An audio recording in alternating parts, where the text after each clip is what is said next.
Hello students, good morning. This is 11th Mathematics, Chapter 2 Basic Algebra, Exercise 2.2, Question number 3. என்ன கொடுத்திருக்காங்க? Solve minus 3 into modulus x plus 5 is less than or equal to minus 2 and grab the solution in a number line. பார்க்கலாமா? First given. என்ன கொடுத்திருக்காங்க? minus 3 into modulus x plus 5 is less than or equal to minus 2.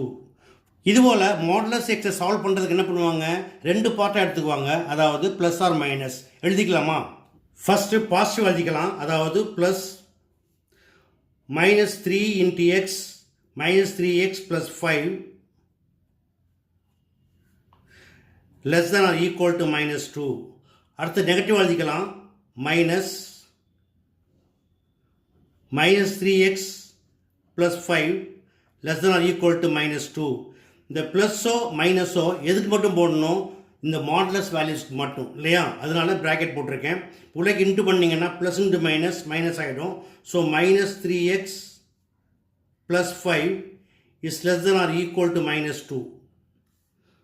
minus 3x is less than or equal to, இங்கே minus 2 இருக்குது, இந்த plus எந்த பக்கம் என்ன ஆகும்? மைனஸ் 5 ஆகிடும். So minus 5 plus minus 2 equal to minus 7. அடுத்தது என்ன செய்யணும்? இந்த மைனஸை மாற்றுறதுக்கு divide by minus 1 on both side we get minus 3x என்ன மாறும்? plus 3x ஆகும். அப்போ இந்த சிம்பிள் மாற்றணும். greater than or equal to இந்த minus 7 plus 7 ஆகிடும். therefore x is greater than or equal to 7/3. அதே போல் இந்த பக்கம் பாருங்கள், மைனஸ் பை இன்ட்டு பண்ணிங்கன்னா மைனஸ் இன்ட்டு மைனஸ் ப்ளஸ் ஆகிடும். So 3x plus 5 is less than or equal to minus 2. 3x is less than or equal to, அதே போல் தான் இந்த plus 5 போனால் மைனஸ் 5 ஆகிடும். ஏற்கனவே மைனஸ் 2 இருக்குது. Minus 2 plus minus 5 equal to minus 7.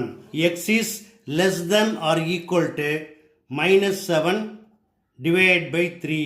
Okay, இப்போ solution எப்படி ஃபைண்ட் பண்ணி சொல்கிறாங்க? grab the solution in a number line. பார்த்துலாமா? நம்பர் லைனில் இது minus infinity,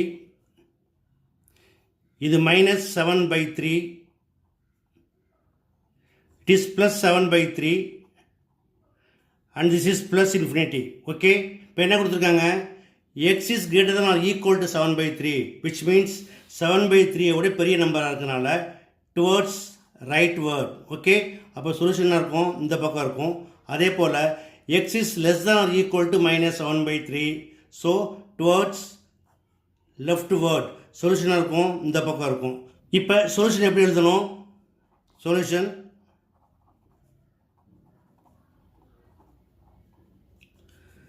minus infinity to minus 7/3 union 7/3 to plus infinity. That's all. Okay students, இந்த some எப்படி எளிமையாக பண்ணணும் அப்படிங்கிறது நீங்கள் பார்த்தீங்க. இது கண்டிப்பாக உங்களுக்கு எளிமையாக புரிஞ்சிருக்குன்னு நம்புகிறேன். புரிஞ்சிருக்கா? நீங்கள் இதே போல் ப்ராக்டிஸ் பண்ணி பாருங்கள். பிடிச்சிருந்தால் மறக்காமல் நண்பர்களுக்கு ஷேர் பண்ணுங்கள். இதே போல் மற்றொரு முக்கியமான வினாவோட அடுத்த வீடியோ சந்திக்கிறேன். until then bye.